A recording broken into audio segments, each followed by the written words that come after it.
Welcome to Hacking Hypermobility Podcast. I'm Luna. And I'm Shelly. And we're Two Bendy Mommas. Hacking Hypermobility. All right. Welcome back to the podcast, everyone. And thank you for joining us today. So we've started talking about the journey into a medical evaluation for hypermobility disorders, including the Ehlers-Danlos syndromes and the hypermobility spectrum disorder. Those are abbreviated EDS, HSD, right? hEDS is the most common type we know, and about 1 in 500 people are already diagnosed with these conditions, although the true population prevalence is believed to be higher. Hypermobile humans and our connective tissue disorders can be seen on a spectrum of presentations, right? Yes, Shelly. Yeah. It is a spectrum, and it's related to another spectrum. We'll get into that another time, though. But so in episode 4, we began explaining the current hypermobile EDS diagnosis. We talked about Criterion 1, which is heavily reliant on something called the Beighton score. Yep. And we went through the criticism with relying on this outmoded and limited system. In this episode, we're going to move through the next portion of the evaluation beyond just the hypermobility. We're going to break down Criterion 2, and then we'll move onto Criterion 3 of the hEDS diagnostic criteria in the next episode.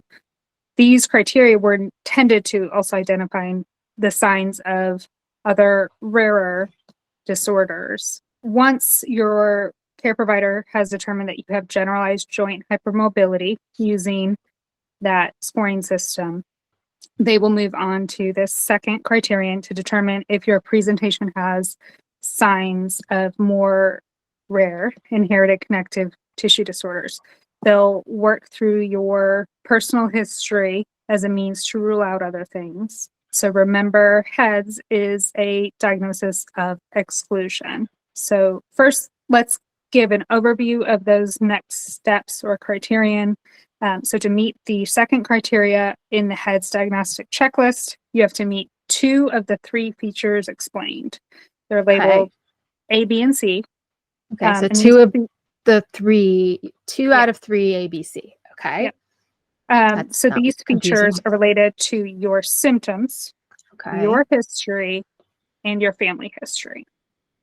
So, and if you meet 2 of these 3 features, A, B, and C, in Criterion 2, your physician will move forward onto the final and third criterion.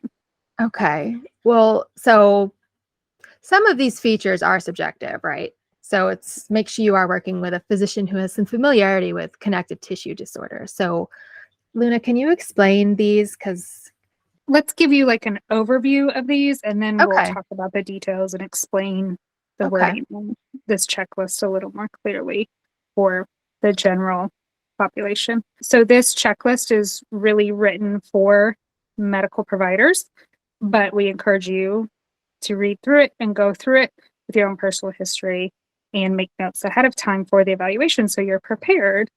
So we're going to go through and try to explain some of it so you can do that. So feature A of Criterion 2 evaluates the skin or the fascia signs, so the soft tissues, as well as pelvic floor concerns and marfanoid features. So pelvic floor being your lower abdomen, and marfanoid features being some certain physical signs related to another connective tissue disorder that's seen in others. It's called Marfan's. Feature B just goes through your family history with some key points seen in our histories. And feature C is related specifically to your presentation and ongoing nature of both pain and joint dislocations or subluxations, and ruling out other signs of the other inherited connective tissue disorders. Okay. All right. So I have here my hEDS checklist that we did last episode for our homework. Okay, listeners, if you have yours, get that out. We're going to grade it now. We're going to continue. I'm looking through these terms. Yeah. So can you define some of those? Oh, yeah. Look. Yes. Ooh. So I've got out my cool purple pen to grade work, but Shelly has a better pen for grading. What do you have? This is, I just made a video about this yesterday. This is just foam, and I cut it to size, and now I have a fat pencil that I can So actually hold and maintain. I that's could write awesome. more than 2 sentences. Yes. Thank So you. you have two extra hypermobility hacks for today. Yep. Shelly uses foam. I hold my pen in a special way. I write like this so that I don't write like Right. this. Yep. And this stops me from doing that too. So So when we grade your papers, we'll be careful. yeah.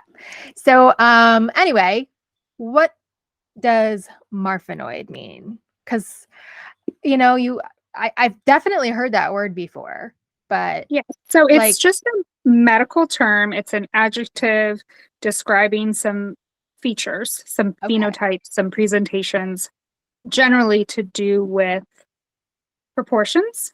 Okay. Um, so it's an adjective describing these physical features common in another connective tissue disorder known as Marfan syndrome. It is another inherited rare connective tissue disorder. It also affects collagen, but in slightly different ways, and it's on the MFN gene. Okay. People with Marfan syndrome have kind of a typical phenotype. Of course, it is a spectrum varying, based on how we look differently, different ethnic presentations, and that sort of thing. Most Marfan syndrome patients are tall and thin or thinner. Okay. The thinness can be, that they do have a lower body fat percentage, but generally it could be just an illusion because they have unusually long arms, legs, fingers, and toes. Marfan patients' health can be affected as well. It can just be mildly affected or more severely affected. Its genetic causes are known. They know the genes. They can test for this genetically. One of the more concerning or severe things associated with this is the effect it may have on the large blood vessel that connects to your heart called the aorta. And that could even be life-threatening. Like EDS, Marfan's is not always identified in childhood. Marfan syndrome features include that tall and slender build, Okay. disproportionately long arms and digits. Another key sign is a sunken chest. So the breastbone, your sternum, that protrudes outward and then dips inward. They also tend to have some facial differences like a high arched palate and crowded teeth. Okay. Frequently, they present with heart murmurs, and their vision is typically affected with extreme nearsightedness. They Hmm. typically present with an abnormally curved spine, flat feet. You okay, the whole time you're talking about this, I'm like picturing, I don't really picture things in my head because of the aphantasia, but you're making me think of Abraham Lincoln. Is that Well, so you might like the be right. tall, gangly, like Yeah. he just looked awkward and like out of You, yeah, sorts-ish. you might be right. President Lincoln was not diagnosed with Marfan's, but people have speculated that. Or like it makes me think of like Um, swimmers too, like mhm. the really We successful won't name swimmers. names, but there's a lot of No. swimmers that have disproportionately long arms with good range of motion, and Yeah. yeah. Huh. Hmm. Oh, Um, have to yeah. keep an eye So, out now. so funny story. I could share Oh, some did you have Marfan. Marfans in your family? I carry a Marfan allele, actually a couple. My dad carries more. So I inherited Okay. some from my father, none from my mother. There does appear to be Marfans on my dad's side of the family in both directions. And if you don't know this from being a fan already of hacking hypermobility, I love genetics, and that really came from my love of family history and genealogy. So everybody in my family always said my dad's dad, my grandfather, looked like Abraham Lincoln. Like, we have post family pictures, and people were like, "Hey, why is Lincoln with y'all?" That's And funny.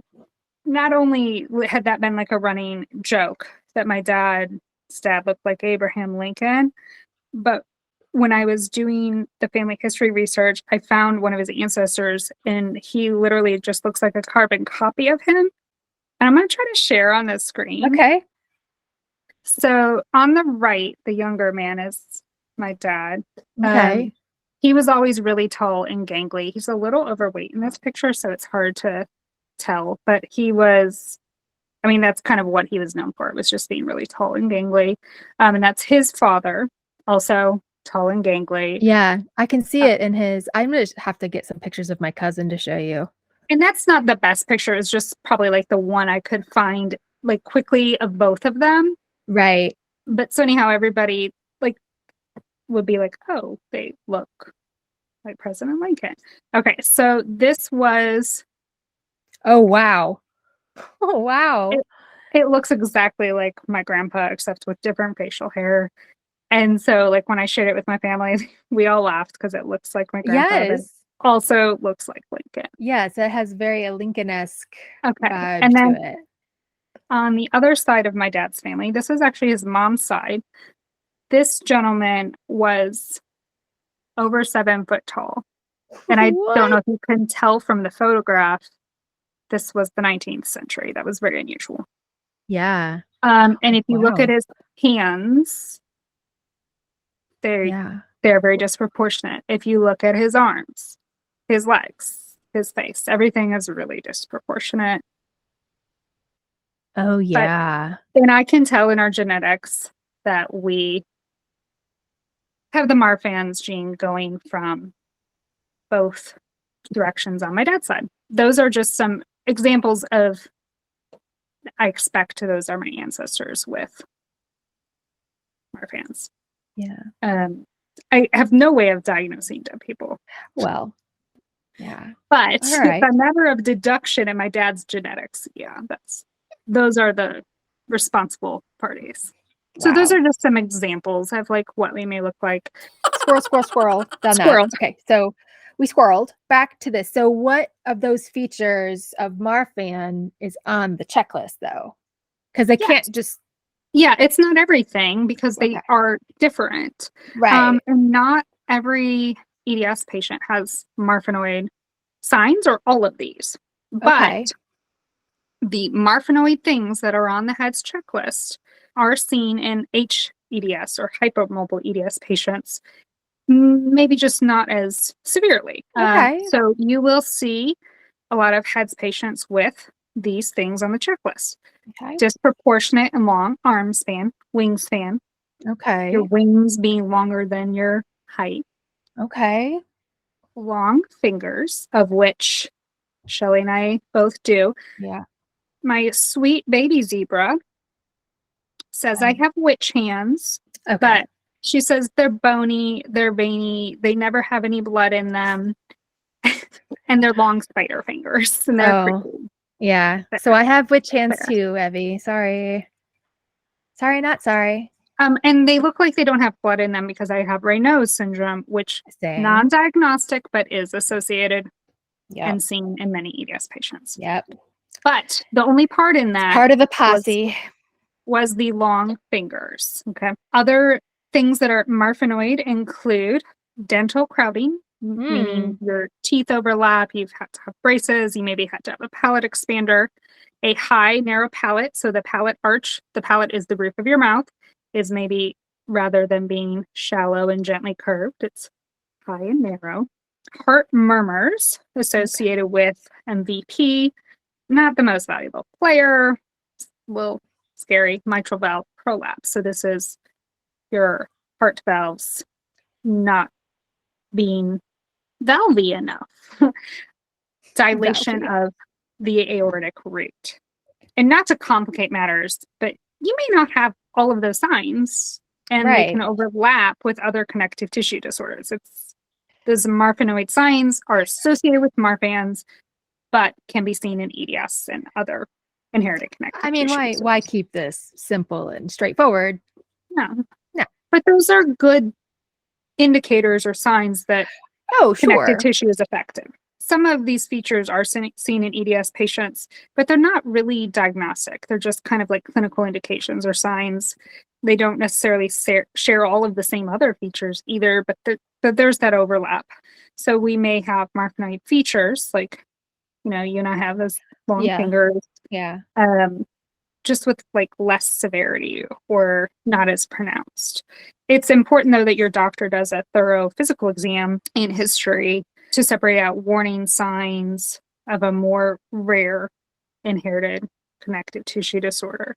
I also think some of these overlaps created some stereotypes, some assumptions and bias that have led to some of us humans affected by hypermobility being misdiagnosed or not. Oh, well, because Um, I think I know where you're going with yeah, this. yes, you probably do, and it Because affects I'm me. tall and slender, I fit the Yes. mold for like a traditional, not traditional, but tall and slender when you think of a hEDS patient. So are we all So tall? that is the assumption by a lot of the medical The community medical community, yes. that is not fully aware. The ones who think it's just a joint problem or you're extra bendy. They Yes. don't realize all the other stuff. Right. So there is a common misconception that all EDS patients are tall and slender. And Well, we just talked about Marfanoid things, and what did we talk about that whole time? How tall everybody was. yes, So you see but, how that gets ingrained, right? Like you just hear right. that and then it stays. Yeah. So But it's that's not really being tall and slender. It's not part of the diagnostic criteria. It never has been. so, In fact, some of the rarer EDS types are marked by shorter stature. Arthrochalagic EDS, kyphoscoliotic. A lot of them have stunted growth. well, so You hold on, wait a second. Can we go back? How do you were talking about wingspan, but like you said, short people can have a messed up. How do you determine so the wingspan? you can be short and have a long wingspan. Your wingspan is the measurement fingertip to fingertip with your arms outspread. I'm Okay. kind of short. I mean, I'm not tall, I'm not short. I have people in my family much taller than me. I have people in my family Okay. much shorter than me. I'm my height also varies Well, because of time of variable day because of, scoliosis. right. It always has. And people like my doctor's office be like, "This is weird. You were 2 inches taller last time." I'm like, "Yeah, And I you're know. like, It's yeah, a it's magic fine. trick I do." I'm usually about 5'4", Okay. but I've been measured at like 5'5" and down to like 5'3", and on a bad day, 5'2". It's Whoa. confusing. My wingspan, fingertip to fingertip, is 5'7". Which is how tall I am. I'm 5'7". Yeah. So that's considered Marfanoid. So basically they just measure. Okay. Yeah. So what's considered Marfanoid is your wingspan, fingertip to tip, spread out like you're flying. Is that equal to 1.05 of your height? Okay. That's considered disproportionate. Okay, well then how do they figure out your fingers are disproportionate? Also, a sign of this would be, were you in school and were you female presenting? And did you always fail dress code? Because Yes, because of the stupid, like, look how long my legs we are. can't wear short shorts. Because our stupid Because arms our screw up. arms are That's when you would so, just hike your shoulders up. yeah. But then I they would, also, yeah. when I got to a certain age, I was too embarrassed to wear short shorts because my thighs were chunkier and more muscular. And it was the 90s and everybody wanted to look like That me. was when they were going through the waif skinny. Yeah. Yeah. Okay. So then they also we talked about the long fingers. Yeah, with the wrist thing that we did, I can Yeah, do. so they will measure your finger length to see if they're disproportionately long. That's known as arachnodactyly, which, remember how I said my kid called them spider fingers? Oh, yeah. Arachno. Arachnodactyly, yeah. Mm-hmm. So what Shelley was just doing on the screen is what they call the positive wrist sign or Walker sign, and it is I'm gonna medically defined. Both her and I have, and I'm chunky, I'm overweight, I have lipedema. Okay, and my fingers still go around my wrist. So most people's fingers don't touch when they wrap their fingers around the wrist bone, and that's around our wrist bone, like around the bone. Yeah. That, right. Yeah. They either don't touch or they barely touch. Ours overlap. Now, in Marfan's, it's usually even more pronounced than that. Yeah. So they will look at the Walker-Murdoch wrist sign to see if it's your fifth finger and thumb overlap. All right. There's also the Steinberg sign, which is the thumb is positive if the entire thumbnail protrudes beyond the border of the hand. So that's the more severe presentation. I don't think mine doesn't go all the way. Mine? No. So mine is pretty, like I could, if I push that joint, go far. But like, I mean, that's manipulating the joint. Yeah, I don't think mine goes. Mine's bent. Does it have to be straight? No, I don't think. I mean, yeah, because a lot of people have like a hitchhiker thumb or whatever. Yeah, so yours doesn't. Mine's not quite. And mine are different. Like this side doesn't at all go, but my right thumb is very stiff. So those two signs are used to identify Marfan. So as you'll see from what Shelley and I just discussed, if you're watching us on the screen demonstrating, our Walker sign is pretty obvious, but you can tell our thumbs don't go beyond past our they palm. weren't past. Yeah. No. In a Marfan's, it's known that they go like that. You know? Oh, wow. So no, we come in a variety of shapes and sizes. Good. Many of us could be tall and slender, but some rarer types, may have inhibited growth. We may have curved spines that affect our height, like I was saying. And a common comorbid condition with EDS is a fat disorder, which is called lipedema. It's marked by an atypical buildup of painful fat that is particularly seen in your lower body, sometimes your arms, and it can't be shed with medicine's typical approaches to weight loss. And I was diagnosed with that as an adult after having bariatric surgery because I thought I was obese and they didn't screen me for this. And now I'm being managed for this. And it's so painful. That doubly screwed you because you were already at risk for like malabsorption and like nutritional deficiencies. And then to do a surgery like that adds even more to it. Yes. So we can talk about that another day. Yeah. But that just goes to show you how deeply ingrained that stereotype assumptions are, that even a doctor specializing in obesity did not screen me and see the physical signs of a fat disorder. And now I deal with some challenging aspects related to that. And I am still, if you go by like weight and the BMI chart, I'm still considered overweight, but my doctor, who is a bariatric specialist and knows about lipedema, said, do not lose any more weight. You are underweight, but yet you wouldn't know that looking at me. And so we'll do another episode maybe about this specifically, because I think it's also a vastly misunderstood and unidentified, rarely diagnosed disorder with very dismal intervention options. Well, but there are. Yeah.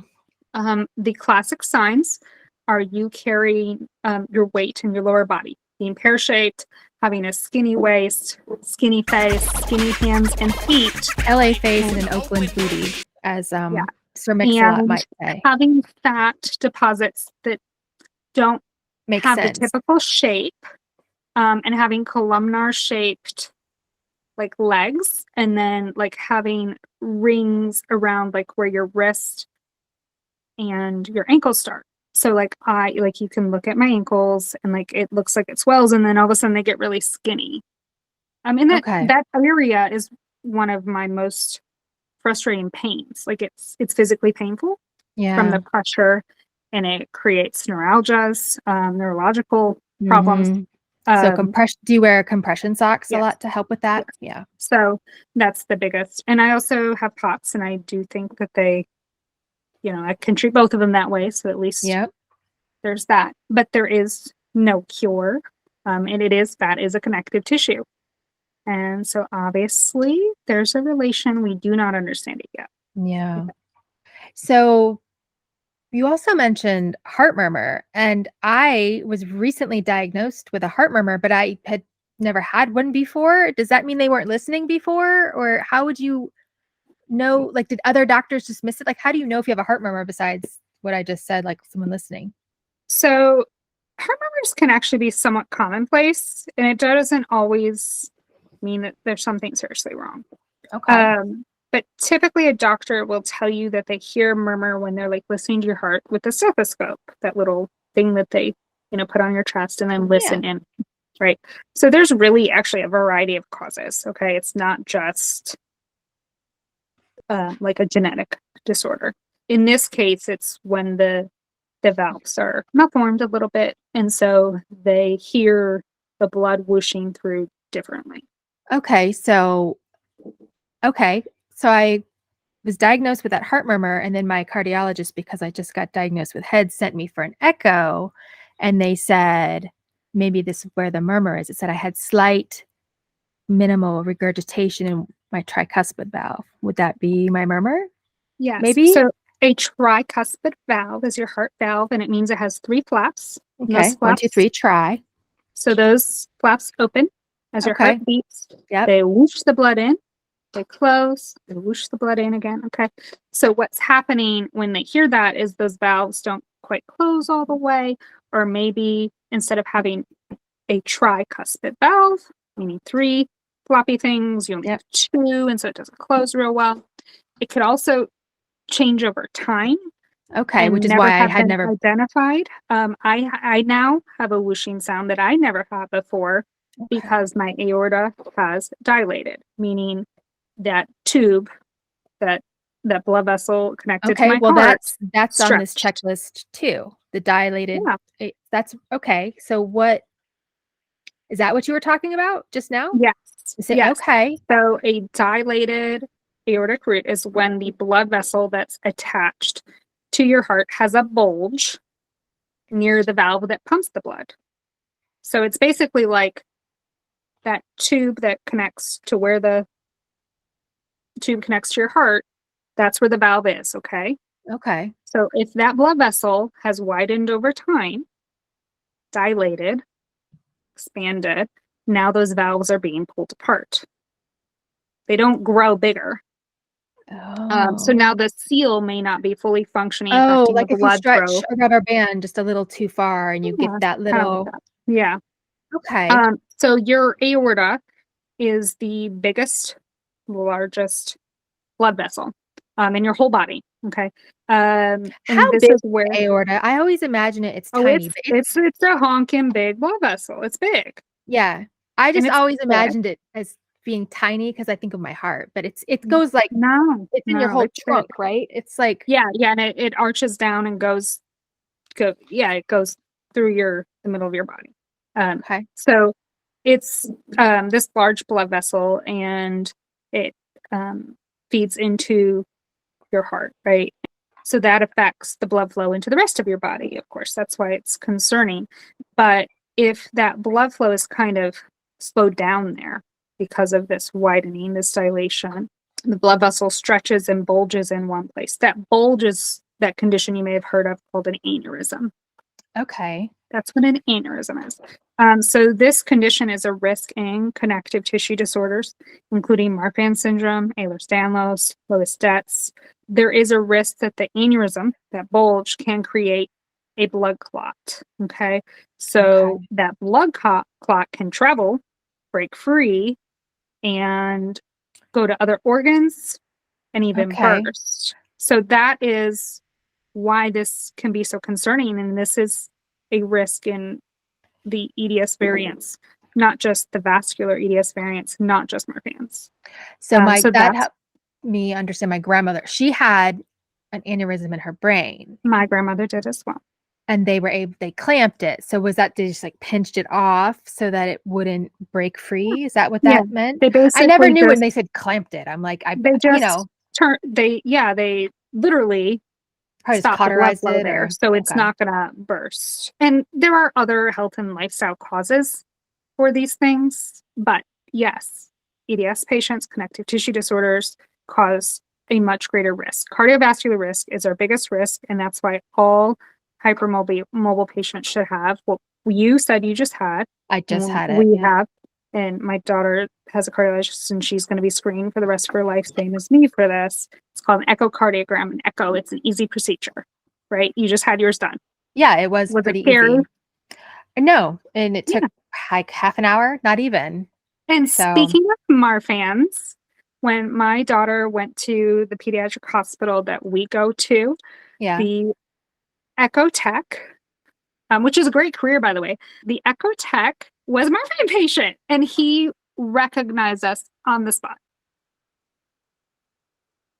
That's cool. because we tend to have certain Features, right? features. Yeah. Hmm. Yeah. Yeah. So those features, skin features, we're going to be talking about now, right? Yeah. That's what's Is that next. what is that what maybe he picked up on? What are I so think those so. things? Yeah, like those visible things. Yeah, so there's obviously serious conditions and things affected by connective tissue disorders.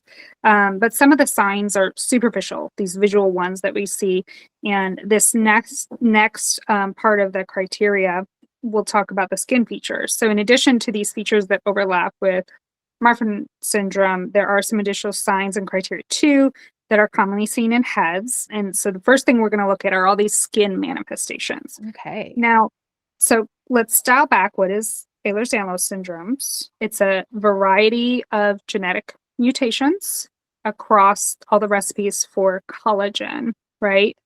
And collagen is in the Skin, skin. which is our largest organ, Yes, and it's people forget that that is external. an organ. It is an organ, It everybody. is. The It is. biggest It's a one. very vital organ. It's external. It's what protects you from the outside world. It's sensory in nature. But so collagen is a structural protein. Okay. Okay. So Like a Lego, like a building block, and it comes in different types. Like there's little Legos and big. there's You think different of types of collagen one, Legos. two. There's Yeah. different types of collagen. There's different proteins that help build the collagen, that help support the collagen, that help the collagen interact between cells. It's a very complex thing. Yeah. It affects things like cell adhesion, cell communication, cell metabolism. It's very complex. And the Yeah. recipe for this is across many genes, literally. It's very interesting. It's very wide open research. It's not fully understood. But so the skin manifestations, therefore, vary across us, across Yeah. the hypermobile humans. They present differently in different types of Ehlers-Danlos syndromes, with the skin features being less severe in the hypermobile EDS type, but still there. Yeah. Um, I have them. yes. You have Therefore, the them. skin manifestations, being external and easily assessed, are very helpful in evaluating EDS. But, some of these features can be a little hard to visualize, and not every doctor knows these in and out, right? So they have to be Right. aware of these. So some of these skin features are hard to visualize. So we'll link to a few of these helpful resources in the show notes with visuals, photographs of patients. The first reference that I'll direct you to is a presentation from the 2019 Ehlers-Danlos Society Conference by the dermatologist, Dr. Nigel Burrows, Burrows, with some pictures and explanations of the distinct skin presentations across the different types and the differences between types. This is very helpful. Ooh, yeah. It's titled The Skin in EDS, and that conference was the Nashville conference, by the way. Oh. I Did was you not go there. to it? No. Oh, because Um, yeah, so yeah. the presentation has a helpful chart describing the skin differences between several of the more common but all rare different types of EDS.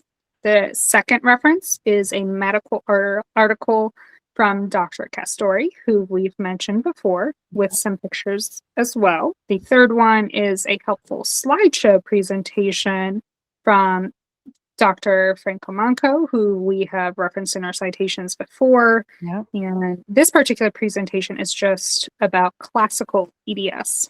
Okay. And then we'll share some of our own pictures and videos also. Okay. So why don't we go over what some of these skin manifestations are in hEDS? So the first one on the hEDS checklist is unusually soft and velvety skin. So this is a distinctly soft texture. Okay. Is there a specific place? I know yeah, where so I'm really soft right here. Like this feels like a baby. Yes. So typically they'll look at like your forearms. It's seen more severely in some other types of EDS. If your like skin is more doughy or like spongy kind of feeling. Oh, that leaves the marks on, like socks that fit me, but then like I get these like big indentations and I'm like, yeah, why? and I do too. Some of us have what's so called that's a skin thing writing. part of it too? Yeah. Some of us have what's called skin writing. Oh, demographic where you can write and it pops up. Okay. Yep.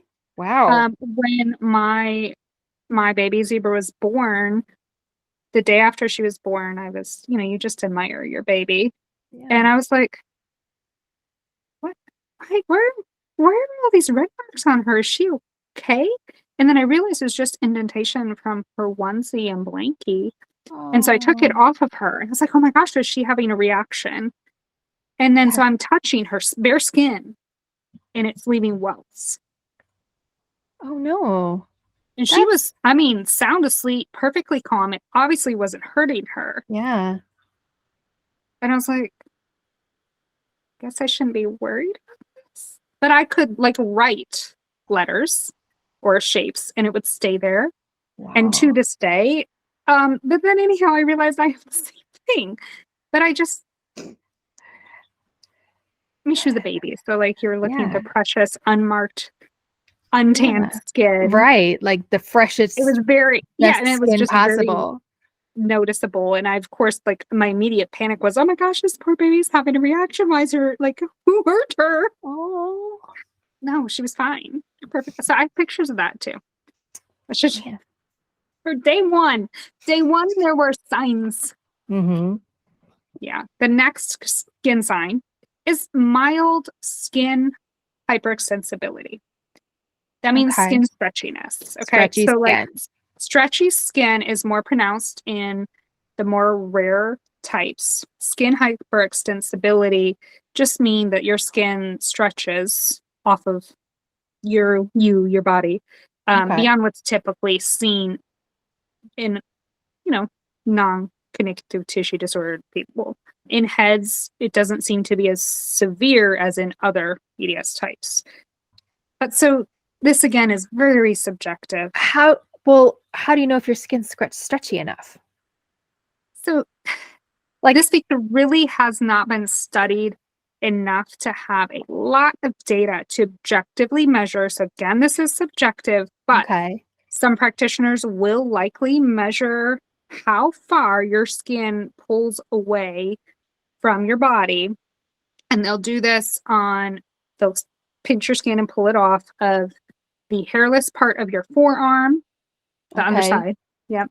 Under here? And, like so where you said you're soft. Oh, okay. So I don't have. Or your wrist. Oh, there it is. Okay. Is it focused? I can't tell if it's visible. And you can see mine too. Yeah. And I'm wearing sleeves, so I don't know that I can. So the measurement. So I didn't think I had hyperextensible skin, which is going to be amusing to you when I do something else. Oh. But so the official measurement that they use, there's two. So the distal or furthest end of your forearms and the upper part of your hands. Okay. So this part right here. Okay. And then this part right here. Okay. If it goes more than 1.5 centimeters. I don't know centimeters. Which that's a half an inch. Oh, I don't know. Yeah. Is it? That's a yes? Yeah. Or on your neck, elbow, and knees. Oh, my knees. Okay, so my knees. Okay. You can't see it unless you're I watching did not have us on YouTube, but Luna is stretching her eyelids and I her always do, face like, skin the and her upper, neck skin. Check it because out. that's just, it freaks people out. But yeah, that's. Oh, ow. That I doesn't also hurt? like. No, That, I mean it kind of I mean, it's irritates. uncomfortable. It's not comfortable, but no, it does not hurt. It's not. It's not attached well.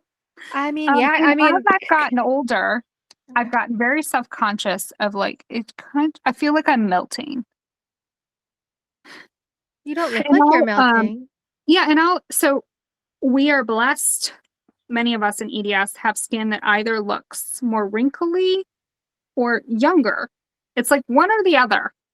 So I've got a little bit of both. My face is young and my hands look like Yeah. I'm My hands look 95. like I'm 90. Yeah. My knees and my thighs. Speaking of hands and 90, I just had that hand eval. Yeah. There's a hand specialist, and my grip strength. Like nothing. My grip strength is 5 points lower. I'm 45. My grip strength is 5 points lower than the mean grip strength of women age 75 plus. Yeah. I'm I 5 can points barely lower. hold on to my water bottle. Yeah, that's In why fact, I got all of these. what my mom got so mad at me one Thanksgiving because I dropped a pitcher of water. And that's Oh. like the last time I remember carrying like a heavy like vessel with liquid in it. I just don't do it anymore. I like Because use I the forearm can't. and put it up to my And body. I'm like muscle. I know you're like weightlifter lady. But I can't hold. Well, that's why. So, and again, now I can't open jars. I've forgiven myself for not being able to ever do a pull up or a push up with my grip strength combined with my loose shoulders, combined with my loose elbows and wrists. Like it was never going to happen. If I were to hang from a bar, here's what would happen. My elbows come apart, my shoulders come apart. But you know what feels really good? My spine. Right? My dad has one of those inversion tables for I spinal want one of decompression. those. He doesn't like me getting on it, but sometimes I sneak on it. If he ever listens to this, Dad, I'm sorry. That was me that made it shorter. But it feels so good. Yeah. I just want to be like on a meat rack, or a big rack. Yeah. Like those torture racks. In the rack. That does not sound like torture. Well, no, whenever they showed that, I was always like, but that looks like it would feel good. Right. And then I was like, am I kinky? Evelyn looks forward to going to school to sit in the chairs that hurt her back just right so she can pop in. So skin tricks. Does everybody can do the skin tricks? Is that it's across all variants? So skin hyperextensibility is not a universal human experience. It is a universal connective tissue disorder experience. Okay. This feature is seen in all EDS types at varying degrees, however, except VEDS or vascular EDS. However, I will caution you. My geneticist had a very hard time phenotype clinically diagnosing me, and they have not narrowed down a diagnosis for my child because of our mixed presentations. Okay. And guess what they discovered? I have mixed genetics. I'm extra stretchy because I carry one of the dermatopraxis EDS alleles, meaning I have half the recipe for DEDS. It's recessive, so you have to have both alleles, both partners, both recipes, codes from both sides. Me and my mom both have this. Okay. And luckily I got it too. I'll share a picture of me and my mom. We both look much younger than our age, but we both feel like we're melting. Like you can kind of tell our skin's falling off. That is interesting. But so, yeah, and skin hyperextensibility is something we pick up on visually, but may not have the words to describe or understand. So it can be seen in other places in the body, including a good example of this that Burroughs references is the skin around your eyes. So on your face. Okay. So not your eyeballs, not like eye health. Because those have collagen also. So these are not diagnostic alone, but are helpful. Some of these are just seen in I don't human know. phenotypes that are non-pathological. Okay. Gotcha. But if it's seen with Pathogenic, yes, not pathological. oh my God. So never mind. Anyhow, yes. Okay, Pathogenic. just Okay. clarify. So the first one that they reference sometimes is something called epicanthic folds, which is the fold of skin that is sometimes seen covering the inner corner of your eye. So Okay. I do not really have one. Do I have I one? will have Shelly put on the screen a photograph of my baby zebra who has pronounced epicanthic folds. But so it is seen in people of Asiatic and indigenous North American descent, as well as like Siberian descent. So like Asian looking eyes Okay. can naturally have epicanthic folds.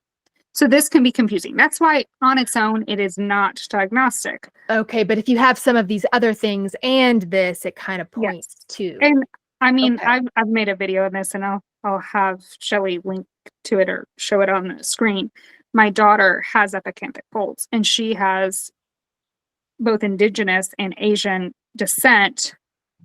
I have West Asian and South Indian subcontinent ancestry.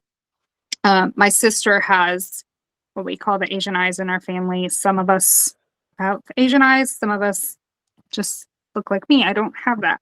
My daughter also has more indigenous ancestry than me, indigenous North America. So I don't know. It could be an ethnic thing, but it could be a connective tissue thing. The other skin sign around your eyes is called the Metenier sign, Metenier. Okay, which Metenier is sign. floppy eyelids. Okay. I'm gonna Luna just flipped her eyelids. do it. I used to do that for fun to freak out other kids. Eyes gross me out. So like I just thought that was a funny me having thing. all I these didn't. eye problems. I've never actually tried that because eyes gross me out. I really don't like that my eyes I'm are sorry such a I did that problem. to you. Then I No, should have no, asked. no. It was fine. The other one is ptosis, which I demonstrated earlier, the loose eyelid skin, hooded eyes. Yeah. You and I both have that. And again, that may just be for me an ethnic thing. I have a little bit of Asian, Middle Eastern ancestry. So I don't know. But also, it's pronounced in both of my parents on both sides of the family and on the sides of the family that are pretty European. And it does tend to be more pronounced with age, but be present even in childhood. So I can give a great tutorial on eye makeup for hooded eyes because makeup is one of my special interests, and I have mastered hooded eyes. I don't wear a lot of makeup, but I could use a tutorial on getting rid of like hiding some of my stretch marks. We get those too. Yeah. In weird places. Unexplained stretch marks without significant weight changes in prepubescent females or men. And I mean biological, not how you identify. Okay. Seen on things like the back, in the middle of your back, your groin, your thighs, your breasts, and your abdomen. Now, my baby zebra had stretch marks before puberty on some of those areas. I think so did my daughter. Now that I think about it. Too, and I remember being very ashamed of them. And then I, of course, grew many more stretch marks as I entered, and I have a lot of stretch marks from like pregnancy and all that. But I have stretch marks all over my body in weird places.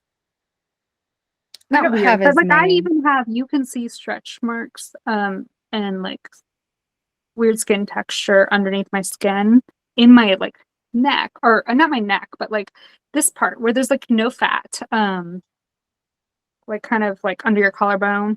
Yeah. Like there's nothing there, and I have just this weird kind of, and my stretch marks are I'm a pale person, so yeah. in some places they're kind of reddish, but in most places mine are it's silvery. just like this texture. Yeah, it's silvery. It's like this texture change, and they're kind of reflective. Yeah. So they're kind of like this pretty stripy thing. It's my zebra I'm not stripes. so bothered by them anymore. Yeah.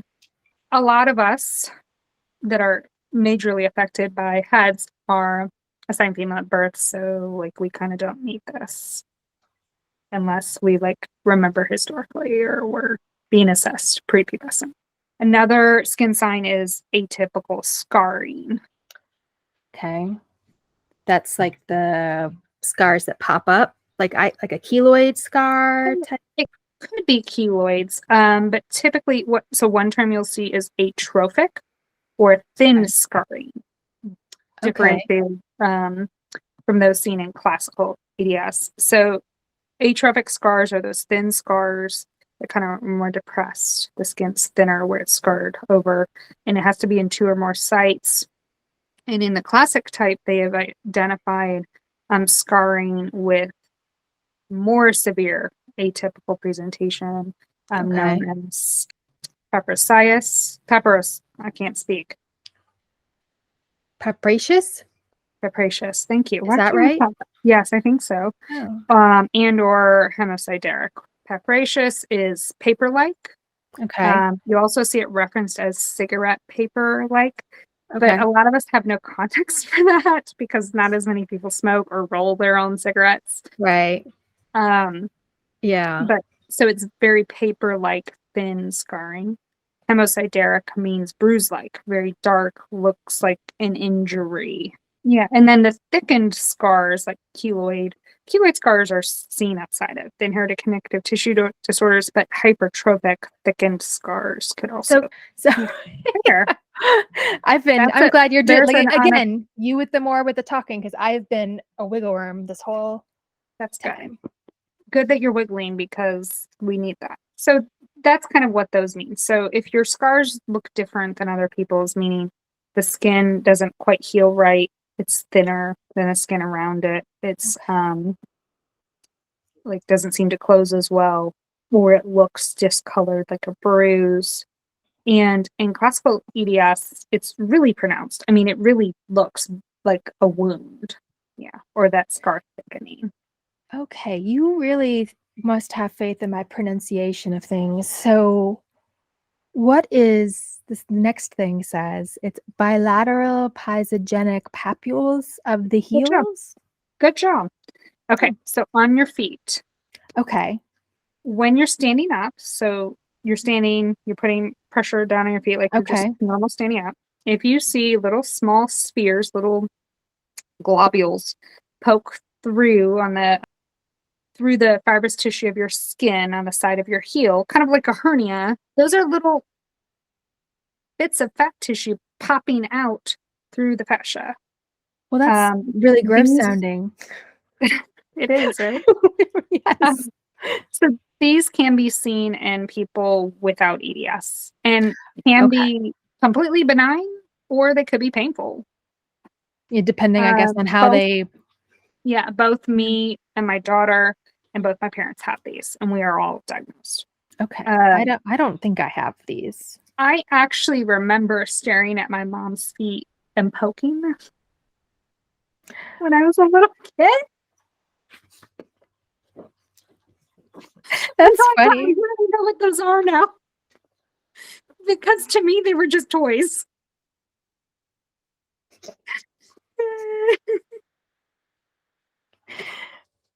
Oh. Anyhow, sorry, Mom. So I don't know if I have these. I'll check later. I'll have to check. You'll have to check. So I have a video back. of mine. Yeah. One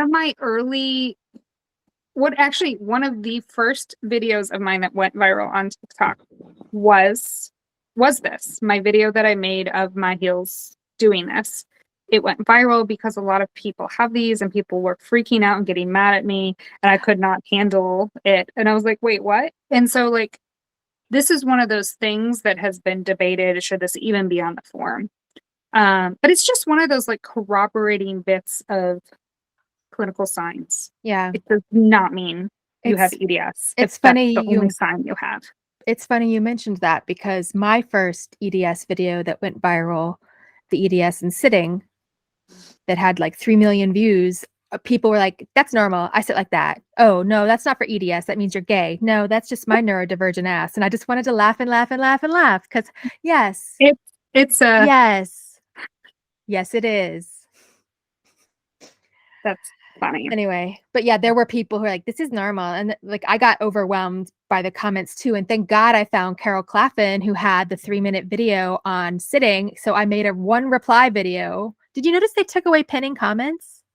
Yeah, what's the deal with that? I don't like that. Anyway, I don't like But it either. also, But call I out found, to our yes. sister Zebra. Carol is great to follow. We should link her profile. We will. Yep. She has some great life hacks and things she does Yes. to help her body along through this. That's one of the things I love about her. But yeah, so that was really helpful because then I just was like, hey, watch this video now. And These features seen in your skin, whether it be those little bubbles coming out of your heels or scars, your eyeball skin, whatever it is. Again, none of them on their own are definitive, but it's these collections of signs and symptoms that can help a practitioner familiar with the connective tissue disorders in diagnosis of evaluating, what particular presentation you have. And if genetic testing is unclear, can help them kind of see which box you fall in, which variant you're most like. But bottom line, more research is needed. And speaking from my own experience, my own collagen mutations are on quite a spectrum. So presentation. Mine too. Yeah. Okay, so so the next section is called organ features, which I'm gonna say we just talked about skin, which is an organ, but I know where you're going with this. Internal other organs. So now we're moving on inside, right? So you mentioned hernias just a second ago. Yeah. So that's, I think, the final aspect of the criteria for organ manifestations, right? Yeah. So one of the hEDS criteria includes specific types of hernia or prolapses. There are 2 key signs that they're looking for. Hernias are considered a sign if you've had multiple recurrent abdominal hernias, and that's when the organs or tissue is such that your intestines or stomach bulge through the abdominal wall. Sometimes this happens a lot with women after giving birth, depending on how they were cut for a C-section. They've made it better. Sometimes it can be painful and serious, but you might experience it without symptoms. Now, we're going to also mention prolapses. I know about my own prolapse. I have one. Fortunately, it's just one right now. Could you explain it though for our listeners, Luna? You and I both have frustrating experience with this, but I'll explain it like medically what it means. Yeah. So you can identify this if this applies to you. So a prolapse occurs when the organs in the lowest part of your body slip down from their normal position in the pelvis due to weakening connective supportive tissue. Okay. So like all those organs are held into place and held together by these tissues, the connective tissue. The pelvic floor. Yeah. Gravity will affect how they sag. And if they're not well supported by strong connective tissue, they will sag and progressively change over time. Yeah. And weaken.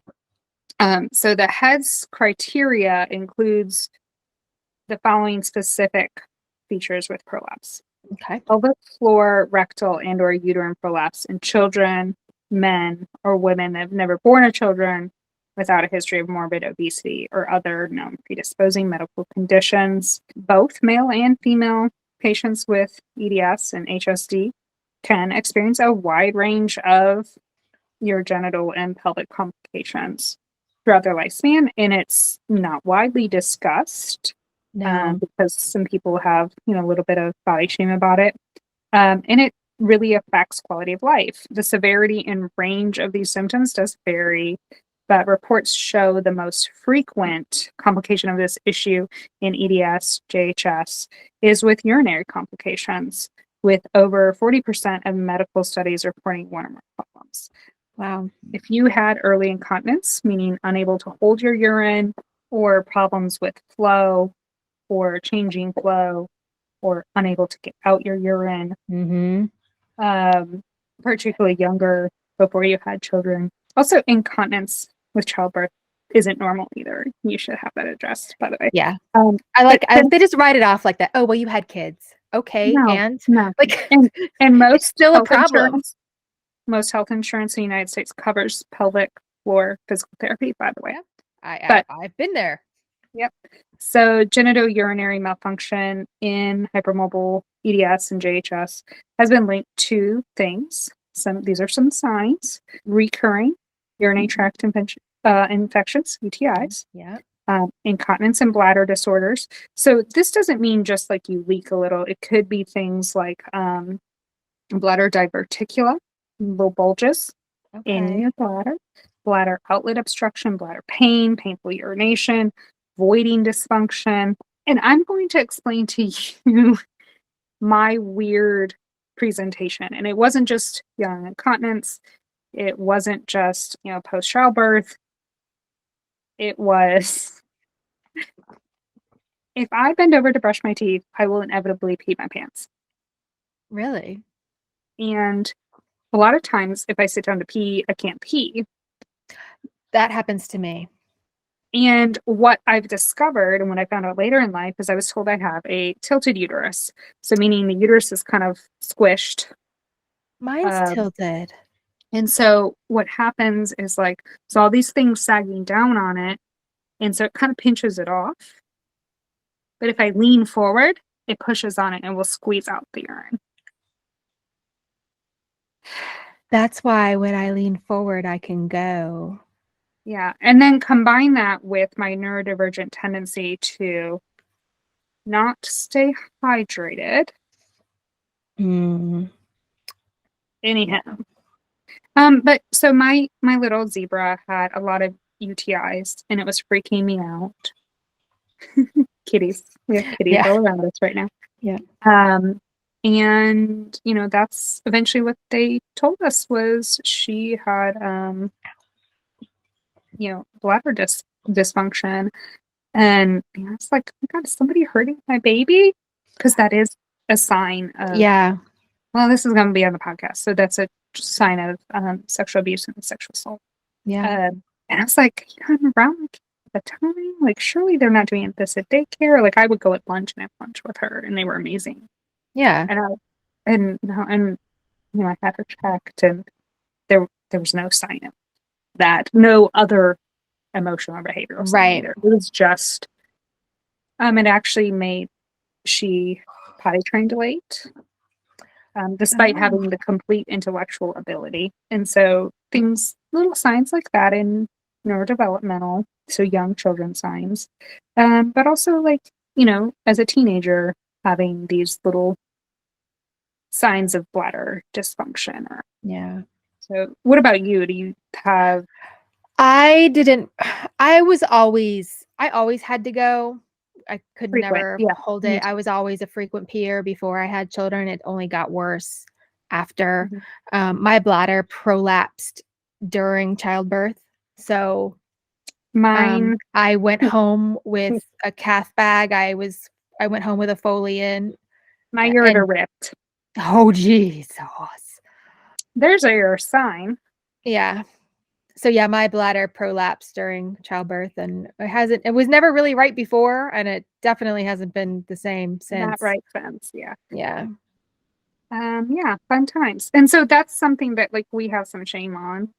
Yeah. Of course. Is it it's and I remember helping my grandmother through that and stuff. But so also your health insurance can cover disposable supplies for that too, by the way. Yeah.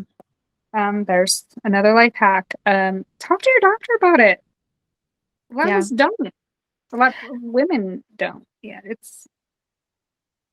didn't until, I didn't until it got really, really, really. I mean, it had been affecting my life for so many years. Yeah, you just that I was just used to it. But it did. It got to the point where I couldn't let it affect me anymore because it was just getting worse. So. Right. So what do you think the second most affected domain of pelvic organ dysfunction in EDS and JHS is? If I had to guess, I would say probably the uterus. Yeah, gynecological concerns. Yeah. So again, the manifestations are wide-ranging and symptoms vary. The zebras experience this at all different kinds of levels. Okay, it's not just one thing. But there are some trends seen in reviews of research and case studies. So POP, pelvic organ prolapse, is unfortunately very common. It's not just a matter of like discomfort, but may include menstrual complications with pelvic floor dysfunction, additional pain in the area, can cause sexual dysfunction and just pain complications. The organ differences can affect fertility, pregnancy, childbirth, menstruation, all those things those of us who have a uterus deal with. It also will affect your doctor's approach in managing any of those conditions. Like a lot of times they will suggest we treat things like endometriosis with organ removal or partial removal, but for example, they may hesitate to do that if you are an EDS patient because removing an organ will create more problems because there's a bigger void. And that goes the same with removing of teeth. They try to avoid it because it causes other. Yep. So another embarrassing and doesn't have to be manifestation of prolapse is in the lower gastrointestinal or GI tract.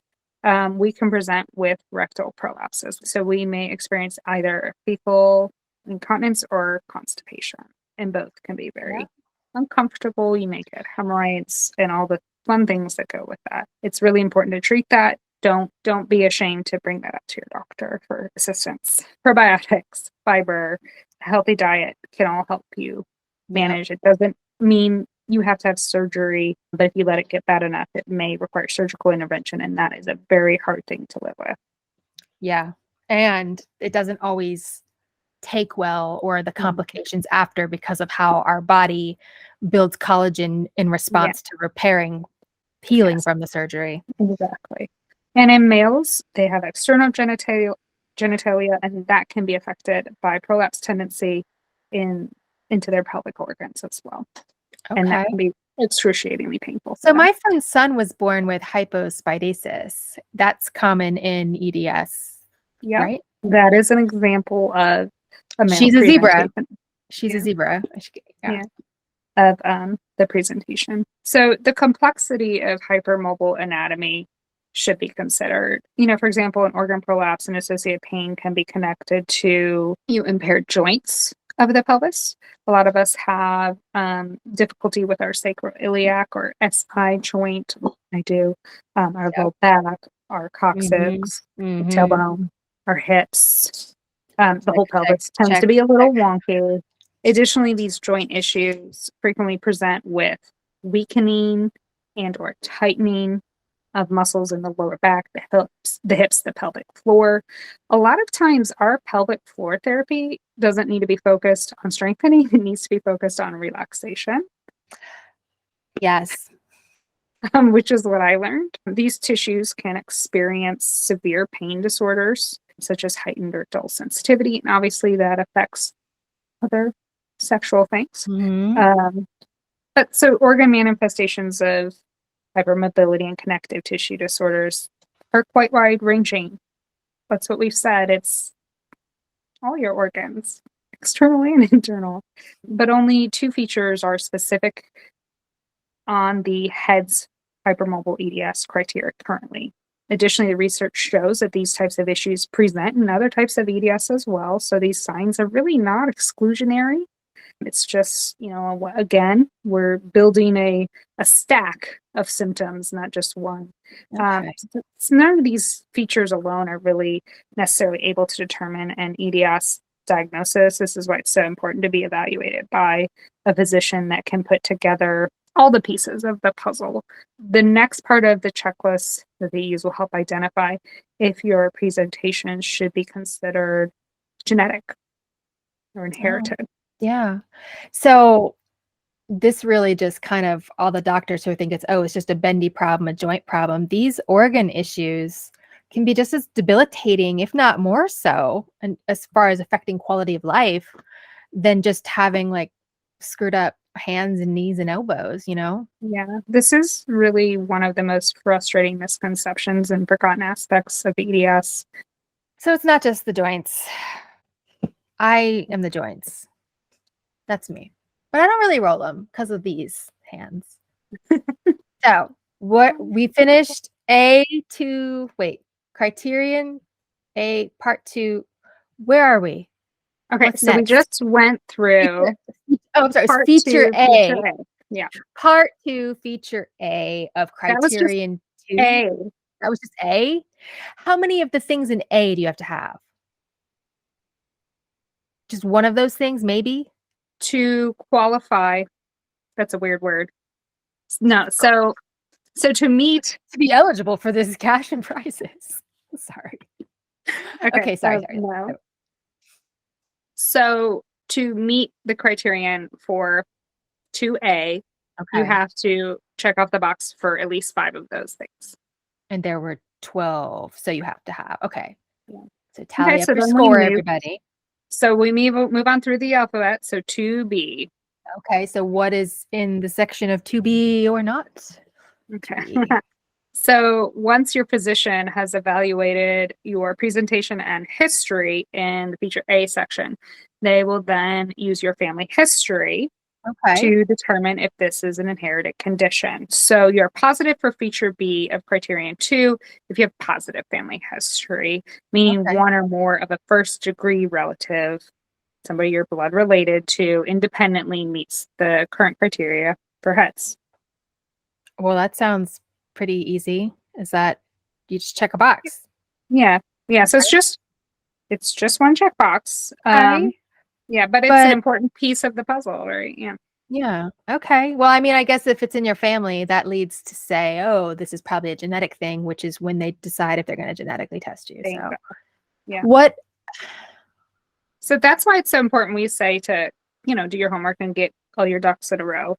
Unfortunately, though, not everyone has access to like family history. That can be a privilege. Yeah. But if you can get this information, it's vital in help determining the likelihood of this being inherited. Yeah. Okay. So cool. So now So we're on to next letter in the alphabet. C. Criteria 2, feature C. All right. So you may also have some limitations in expressing the next part of the criterion. Okay. To meet the final feature of criterion 2, your doctor will discuss your symptoms related to pain and joint instability. Okay. So if you're struggling with expressing yourself or if you have progressed stiffness, you might not be able to exactly articulate pain, or you may not even realize what you are experiencing as pain because you've always had it. And the level of instability in your joints because you're older might be different. So just what? Yeah, so think through these questions before you go write it out or something. Yeah, write it out. This is another reason why we encourage you to go through these criteria and prepare before your evaluation. So for this part, you must check off at least one of these 3 boxes in criterion 2, feature C, which includes, so this is the first one of 3. Remember, you have to do how many? 1. Just 1, okay? To do any of these apply. Musculoskeletal pain in 2 or more limbs, recurring daily for at least 3 months. Yeah. Okay. Chronic widespread pain for greater than or equal to 3 months. Also true. Recurrent joint dislocations or frank joint instability in the absence of trauma. Yeah. Okay. So musculoskeletal pain simply means pain in your muscles or bones. Joint instability up to dislocation can present as your joints feeling overly stretched beyond the normal range of movement and feeling unsupportive or out of socket. We not even realize that you have dislocated. Correct. I did not know for the longest time, and I'm going to have you explain it. Explain, because I was dislocating, subluxing way more than I thought I was. Okay, no, me too. So what is it? What are some examples? So every time I carry everybody. groceries, my finger, I don't know that I can show it or should, my fingers like pull apart the joints. And my elbows do. Yeah. So here are some examples. Rolling ankles, popping, crunching, grinding sounds, Mhm. nerve pinching, pain, numbness, difficulty sleeping and waking up with more pain than when you went to sleep. I must have Neck, slept weird. hip, spine, hips being hyperextended while you sleep. Yeah. Standing up and feeling like you're about to fall over because something is out of place. Difficulty with carrying things or hyperextension or stretching out of joint from weight or normal force, what would be normal to other people. Migraines from neck Fucked up my instability. shoulder just closing windows. Yeah. Like Yeah. Migraines from neck instability. That's probably one of the most life-altering things that my kiddo deals with. Difficulty sitting, standing, walking, running, lifting things. Difficulty writing, taking school notes, carrying things in your hands. difficulty mousing. I actually have a vertical mouse here that Difficulty I will. typing. Yeah. This is not an all-inclusive list. I just, No. I'm But those rattling are off things you we've don't think experienced. of. Like I didn't realize when I was walking around or if I moved and shifted and I heard this like that. Yeah, It didn't feel great, but it wasn't like it just happens to me all the time. Biting down on an almond in your jaw, feeling like it went out of place. Oh no, it didn't feel like it went out of place. That pop, that grinding noise, and then you having to put it back where it goes. That dislocation or sublux. Yeah.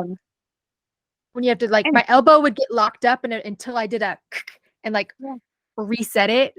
Oh, I knew obvious ones when my knee went out. Like when my knee went out when I was a kid, that's freaking obvious. And I just went whack and stuck it back in. And then it was a weird story. Or the funny ones we just do as jokes, whatever. Right. But like the little, like I didn't realize. Oh, I did not know all these shoulder things were like me popping.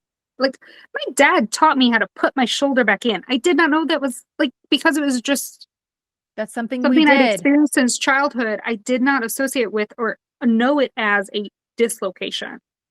Yeah.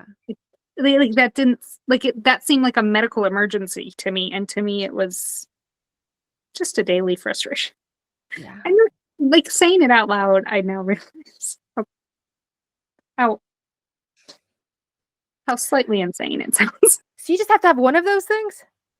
One. That's why I said, okay, now how many of those? Just one. No, this is the definition of my whole life experience, right? Right. Yeah. 100%. Okay. So that was easy. That was easy. And that's the end of this bit. Yeah, that was a lot. So thank you guys for listening and working through the hEDS criteria worksheet with us. So what's next, Shelley? You're in charge. Oh, just the way I like it. You know what? We've talked a lot about hypermobility, but we haven't really talked much about the things that go with it. So what if we take a break from this hypermobility stuff? What do you think? What do you want to talk about next then? Well, we touched on it a little bit. What about neurodivergence? That's a great idea. That's why I thought of it. Yeah. We can take a poll on our TikTok and post it on our website. Do you guys want to talk about ADHD or autism spectrum disorder? You guys vote and let us know. Yeah, we'll post it on our website. It's Shelley. I'm editing, and what we decided to do was split this episode into two. So this episode is just going to be about Criterion 2, features A, B, and C. Next episode is going to be all about Criterion 3, and then we will do the neurodivergent topic. We are entering a busy time of year, and Luna and I just wanted to kind of keep content going, but also keep ourselves centered.